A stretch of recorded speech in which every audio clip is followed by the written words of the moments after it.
May nature teach you manners. I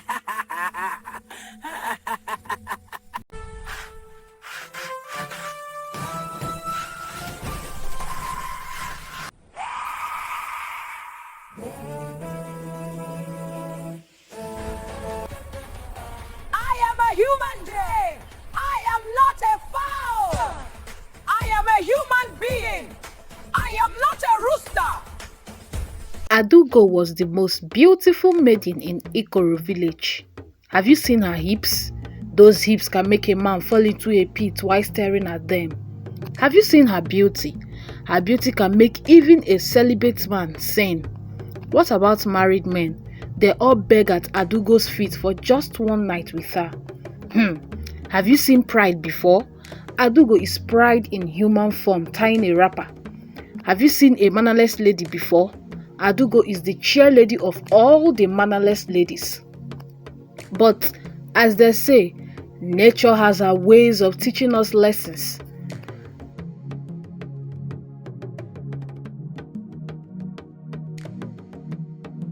Adugo knew she was beautiful and in fact perfect. There was no maiden in Ikoro village that could match her in beauty. Because of that, Adugo refused to be identified with her poor parents. To her, she was too beautiful to be poor. So she left her parents' house and went to live alone in a local hut built by a young man who was among the long list of men waiting to marry her. From there, Adugo became the hot cake in the village. Are you a man that wants to marry her? Then you must prove yourself by working for her.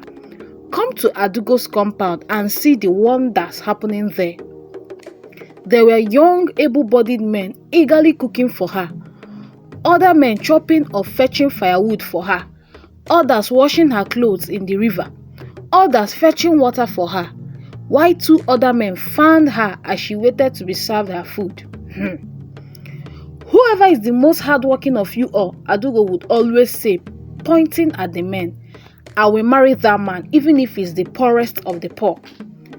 Other maidens whispered, this is not ordinary. Adugo must have a charm she's using to keep our men captive. Are we not beautiful enough? Are we decorations in this village? Why can't the men see us except Adugo? Others would mutter. It was like all the men were flocking to Adugo's house every morning and always getting assigned duties to prove themselves worthy of marrying the most beautiful maiden. That they saw Adugo leave the hut shaking her hips was a privilege.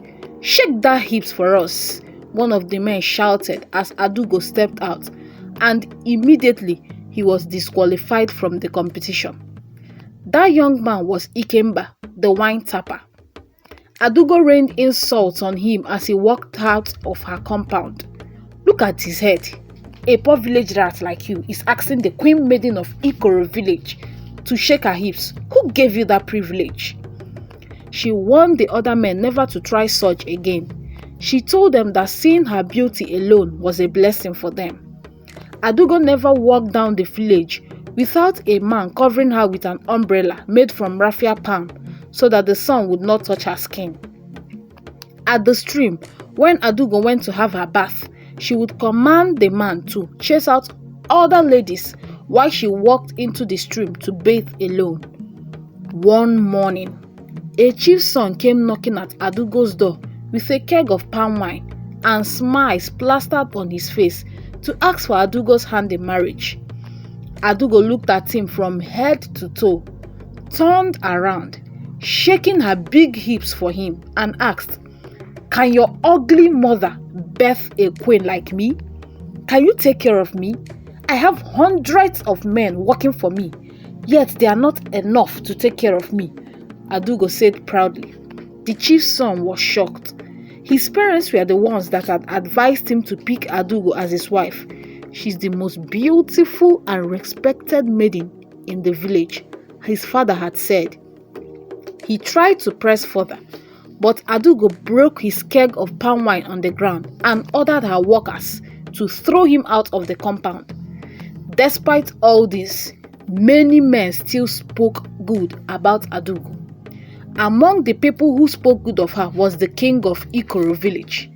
He had heard rumors whispered about this fine young maiden, and he wanted the best for his son who had gone to study overseas.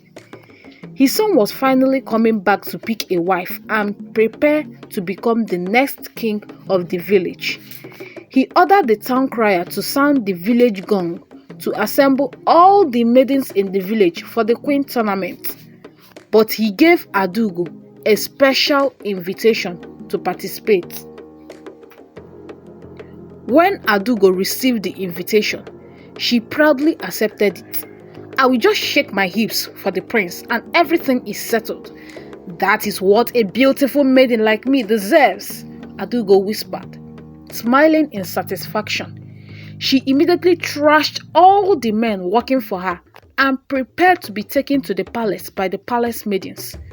Adugo dressed in her finest wrapper and adorned herself with the beads her admirers had given her, then went to the palace for the tournament.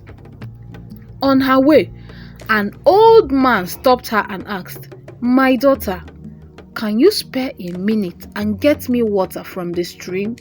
I am very thirsty." But Adugo glared at the old man with disgust and insulted him badly. "You are asking your potential queen of Ikoro village to fetch water for you? A beauty like me? Can you ever give birth to a damsel like me? All these poor old men that think white hair brings pity."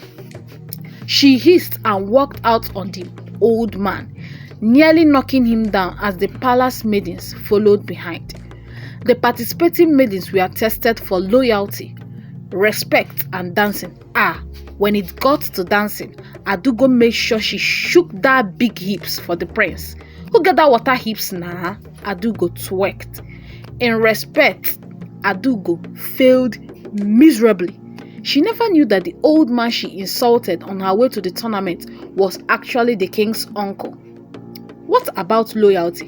Adugo's parents were a testament to her disloyalty. The only test Adugo passed was dancing. What does dancing even mean? Then came the next test, cooking. Hey! The question was, what can Adugo cook? Adugo did not even know how to cut vegetables.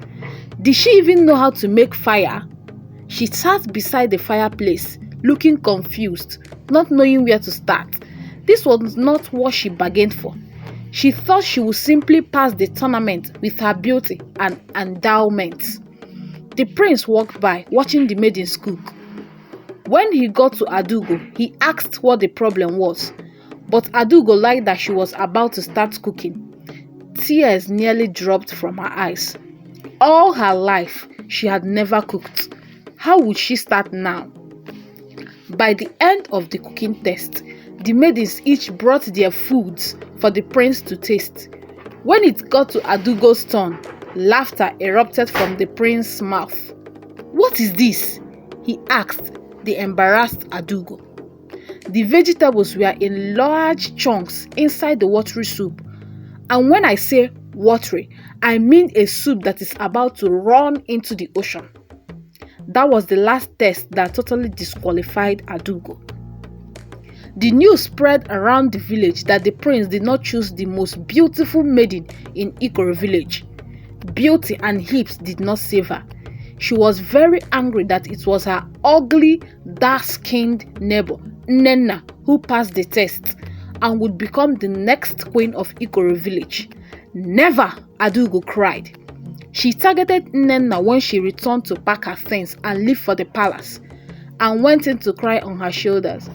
"Nnenna, I want to cook and eat, but I have no water, and I don't even know the way to the stream. Can you show me the way?" Nnenna, kind-hearted, accepted to show her the way that evening. "We should hurry so that I will be back on time before the guards come to pick me up." When they got to the river, Adugo pushed Nnenna into the forbidden river and watched the river carry her with it. She said that no ugly maiden should become the next queen of the land. That is a disrespect to beauty. On her way back, Adugo met an old woman who was struggling to carry her basket of fruits along the road. When the woman saw her coming, she was relieved that someone would finally help her carry her load. So she called Adugo, "My daughter, please help me place this load on my head." And it was like Adugo's head spun. "Daughter?" Adugo asked the woman to repeat what she said, and the old woman begged her to help her carry the load. "Can you ever birth a daughter like me? An old barren woman like you? Do you think the goddess of beauty can give you a daughter as beautiful and endowed as me?" She snapped, and the old woman was shaking. Who is this child? Who are her parents? How did she end up like this? The old woman was pained because indeed she had no child. And because of that, her husband sent her packing. And now Adugo was rubbing her pain right in her face. Out of pain, the old woman said, "My daughter, may nature teach you manners because you have none." Adugo laughed mockingly and walked out on the old woman, shaking her hips at her. But very early the next morning, Adugo woke up from her sleep, forgetting her encounter with the old woman, and stepped out of her hut to go and see the prince to see if he would have a change of heart concerning her beauty. But as she stepped out, 2 white roosters jumped on her and pecked on her head, and in that moment, feathers began to appear on her arms. Her fingers started to grow long and curve. Her lips grew longer into a beak. Her hair flew up and twisted into a red rooster comb. And before long, a big fleshy rooster stood in front of her compound. Adugo couldn't believe her eyes. She tried to talk, but all that left her lips was a crow. Her fine fingers and legs were now long and pointy, digging into the ground as she walked. Immediately, she took off, hoping it would change. But as she ran, she didn't stop running until she perceived a sweet aroma coming from the market. She followed the aroma into the market and found corn scattered on the ground beside the market refuse dump. She didn't want to peck it, but the rooster in her forced her beak to peck the corn. She swallowed the corn and cried within her, "What is this? Why am I a rooster?" As she was picking the corn, she heard a young boy shout behind her, "Mommy, the missing festival rooster is here!" Her heart began to pound. Her rooster finger scratched the ground, and she took off crying, "I am a human being. I am not a fowl. I am a human being. I am not a rooster." But what she shouted came out as a normal rooster's crow. She thought she could outrun the boy, but the little boy picked her up and beat her hip. "You stupid rooster, we have been looking for you." Adugo cried, "Is this how I will end? Will I die like this, in a woman's pot of soup?" They tied her up and placed her on the floor to eat some corn. All the while she was planning to escape, refusing to die like a rooster. In that moment, regret flooded her chest. Are the gods punishing me? Is Mother Nature punishing me? When she said nature, she finally remembered the old woman and her words. May nature teach you manners. And in that moment, her heart leapt with regret and pain. She vowed to find the old woman and ask her for forgiveness. She then remembered she had thrown Nnenna, her neighbor, into the river, and thought, is the river spirit punishing me? Did Nnenna die in that river? Then the little boy walked toward her again with a knife, ready to kill her and make pepper soup with her. But as soon as he caught her rope, she ran as fast as her legs could carry her. She ran through the bushes and fled into the forest, crying and begging for mercy. I will not do it again. She kept crying until she got to the spot where the old woman had cursed her. She turned and found out that she had lost the boy. Now she prayed to see the old woman.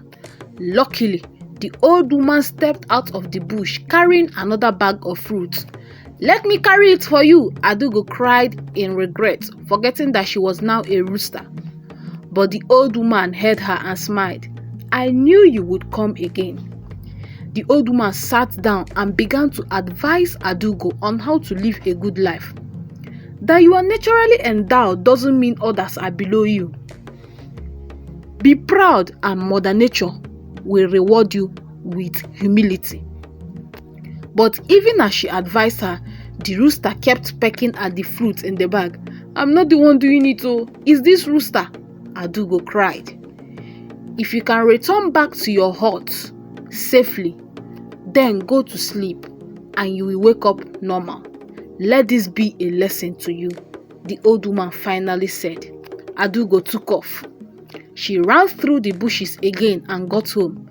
Then she snuck into her hut, and by the time she arrived, it was night. She slept peacefully inside her hut and woke up the next morning a human being. She went on her knees and thanked all the gods she knew. She was shaking after nearly seeing her own death as a rooster. She ran to her neighbor's house and asked about Nnenna, hoping to confess, but she was told that Nnenna was rescued from the river by the palace guards. She ran to the palace and begged Nnenna for forgiveness. She forgave her and told her to treat others well because the earth does not belong to just one person. Then, with a pained heart, Adugo went back to her parents to ask for their forgiveness for all the insults and pain she caused them. Her parents forgave her and accepted her back. Since that day, Adugo started treating everyone in the village with respect. Even little children could finally come closer and play with her. In the end, it was Ikemba, the wine tapper she disgraced, who accepted to marry her, and she was grateful and happy to be with him. The end. Beauty fades, but character remains. And good character is more valuable than physical appearance.